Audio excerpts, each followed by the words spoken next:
मजा आ रहा है? तो अब से जब भी आपसे कोई पूछे तो आपको क्या बोलना है? झकास, बिंदास, मजा आ रहा है। नमस्कार, मेरा नाम अंजलि कोठारी है। आप में से बहुत सारे लोग मेरा परिचय पूछेंगे, पर मैं कुछ भी बोलती हूँ उससे पहले हमेशा मेरे परिचय में ये बोलती हूँ कि नमस्कार, मेरा नाम अंजलि कोठारी है और मैं आरसीएम की बच्ची हूँ।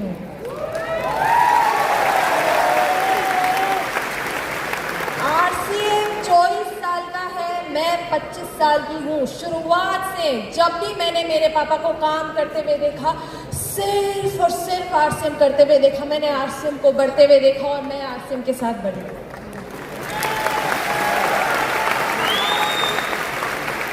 लोगों को अक्सर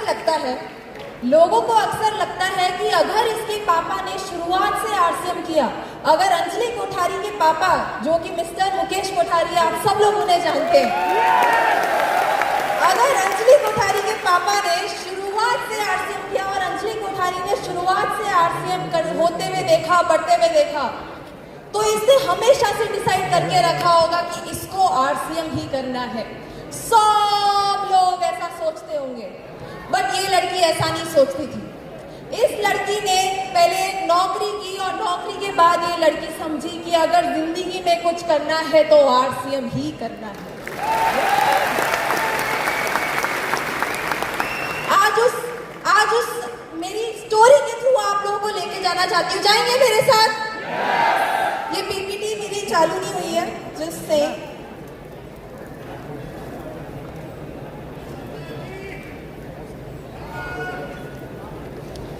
आज मैं बात करने वाली हूँ किसके बारे में? Job versus RCM. जी, अगर मैं आपको मेरे बारे में कुछ बताऊं, तो जैसे कि आप सब लोगों को पता है, मुकेश जी कोठारी की डॉटर हूँ। शुरुआत से मैंने आरसीएम देखा है और इस आरसीएम ने मुझे क्या नहीं दिया। मैं जो भी एजुकेशन लेना चाहती थी, जिंदगी में जो कुछ भी करना चाहती थी, वो सब कुछ मुझे आरसीएम ने दिया। मेरी एजुकेशन बिट्स पिलानी से हुई और मेरी कॉलेज जो थी वो एसडी पार्सन से हुई, न्यूयॉर्क का कॉलेज है। आज हम लोगों को हमारी मदर का चेहरा ज़्यादा दिखने को नहीं मिलता क्योंकि मम्मी ज़्यादा आती नहीं है हमारे सारे इवेंट्स में। तो मैंने मेरी मम्मी के साथ एक फ़ोटो लगा रखी है मेरी ग्रेजुएशन की, और ये मेरी पढ़ाई लिखाई थी। आज मैं जो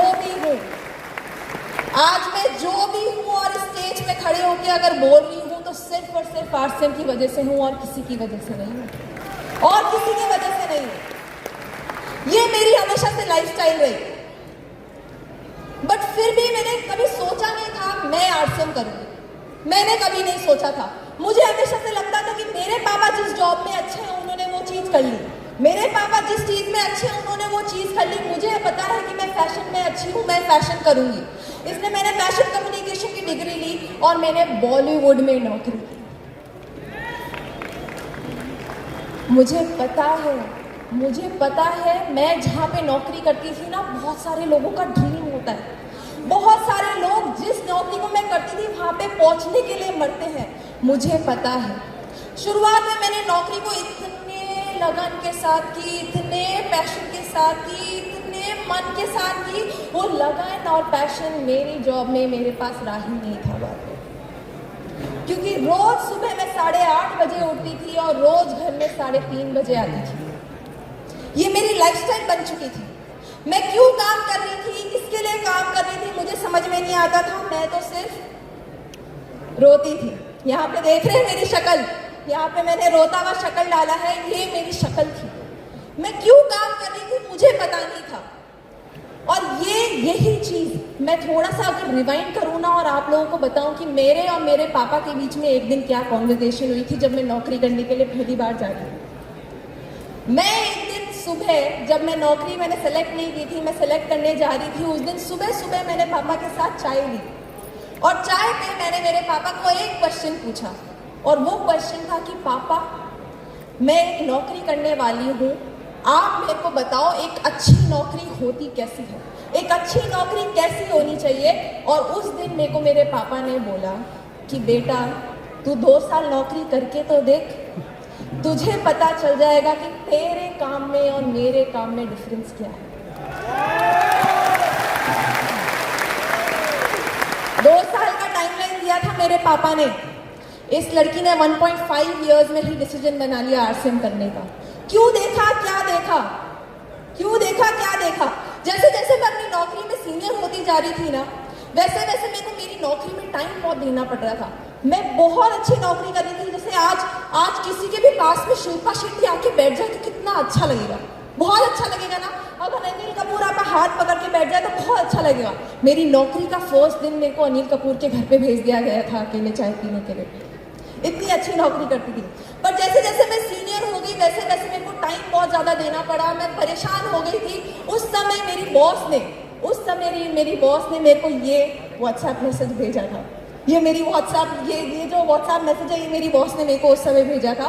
ये बोला था कि जैसे जैसे आप अपनी नौकरी में सीनियर होते जाओगे वैसे वैसे आपको और टाइम देना पड़ेगा। मैं पहले ही रो रही थी। मेरे खुद के लिए टाइम नहीं था। मैं मेरे पापा मम्मी से बात नहीं कर सकती थी। मुझे समझ में नहीं आ रहा था, जिस नौकरी को मैंने मेरा सब कुछ दे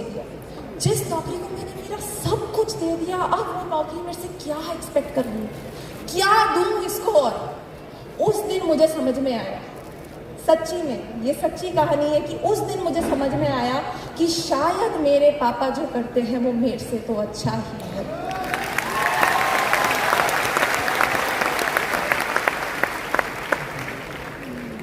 ये थी मेरी स्टोरी। मेरी नौकरी ने मुझे क्या नहीं दिया, मेरी नौकरी ने मुझे क्या नहीं दिया? मेरी नौकरी ने मुझे टाइम नहीं दिया, मेरी नौकरी ने मुझे सिक्योरिटी नहीं दी, मेरी नौकरी ने मुझे रिस्पेक्ट नहीं दी, और मेरी नौकरी ने मुझे स्किल नहीं दी। बट मेरे पापा को आरसीएम ने क्या दिया? मेरे पापा को आरसीएम ने दिया टाइम, वो सिक्योरिटी जिसकी मैं भूखी थी। मेरे पापा को वो रिस्पेक्ट दिया आप लोगों ने, आरसीएम ने वो रिस्पेक्ट दी और वो स्किल दी। सब कुछ दिया मेरे पापा को, जो भी मेरे पास नहीं था ना एक नौकरी में। अगर मैं इसके बारे में थोड़ी सी बात करूं तो शायद मैंने टाइम के बारे में आपको समझा ही दिया है कि कैसे मेरे नौकरी में मेरे पास टाइम नहीं था। पर सिक्योरिटी मेरे लिए सबसे बड़ा रीजन था कि क्यों मैंने नौकरी छोड़ी। मेरे को मेरे बॉस क्या हर बात पे एक बार प्रियंका चोपड़ा आई थी। प्रियंका चोपड़ा आप सब लोग जानते हैं? जोश थोड़ा कम हो गया क्या? जय श्री राम, वेरी गुड। प्रियंका चोपड़ा का नाम आप सब लोग जानते हैं। प्रियंका चोपड़ा एक बार इंडिया आई थी और वो है ना स्टेज पे आके उसको कुछ बोलना था। प्रियंका चोपड़ा बहुत बड़ा इवेंट होने वाला था, तो प्रियंका चोपड़ा के लिए पूरी स्क्रिप्ट बना के दी थी मैंने। और मेरी बॉस ने मेरे को वार्निंग दी थी कि प्रियंका चोपड़ा को साफ साफ बता देना उसको क्या बोलना है। मैंने स्क्रिप्ट दे दी, प्रियंका चोपड़ा ने बोलना चालू किया। जैसे जैसे उसने बोलना चालू किया, बोलते बोलते वो कुछ उसने ऐसा बोल दिया जो उसको नहीं बोलना चाहिए था। उसने बोल दिया, मैंने तो स्क्रिप्ट दी थी, फिर भी उसने बोल दिया। और वहीं पे सबके सामने इतने बड़े ऑडिटोरियम में मेरी बॉस मेरी टर्न करके चिल्लाई और बोली कि कैसी लड़की है, तूने ऐसा कैसा कर दिया? जब मैंने तेरे को वार्निंग दी थी उसके बाद भी तूने ऐसा कैसा कर दिया, मैं तेरे को फायर कर दूंगी। और ये मेरी ही बॉस नहीं है, सब लोगों की बॉस है। सारे बॉस होते ही ऐसे खड़ूस करके, सारे बॉस हर बात में मेरे को फायर करने की बात करती थी। और दूसरी सेंस में अगर सिक्योरिटी बोलूं तो ये मेरा सबसे बड़ा रीजन था। और ये था कि मेरी नौकरी मेरे को फ्यूचरिस्टिक नहीं लगती थी। मेरी नौकरी हमेशा मुझे ऐसा लगता था कि मेरी नौकरी मेरे हाथ से चली जाएगी और मुझे पता भी नहीं चलेगा। और आप सब लोगों के साथ, आप सब लोग जितने भी लोग नौकरी करते हैं ना, आप सब लोगों के साथ ये होने वाला है। आगे देखिए होता है क्या, क्योंकि AI आने वाला है। मेरी नौकरी में मेरे साथ यही होने लगा। इसलिए मुझे पता चल गया कि अगर मेरे को जिंदगी में कुछ करना है तो आरसीएम ही करना है।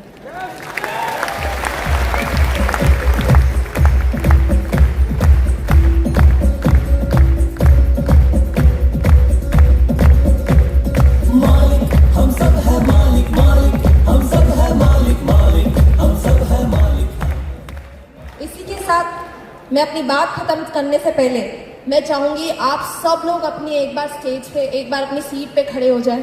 प्लीज एक बार अपनी सीट पे खड़े हो जाएं और हम एक नारा बोलेंगे। प्लीज मेरे साथ लगे रहिए। बोलेंगे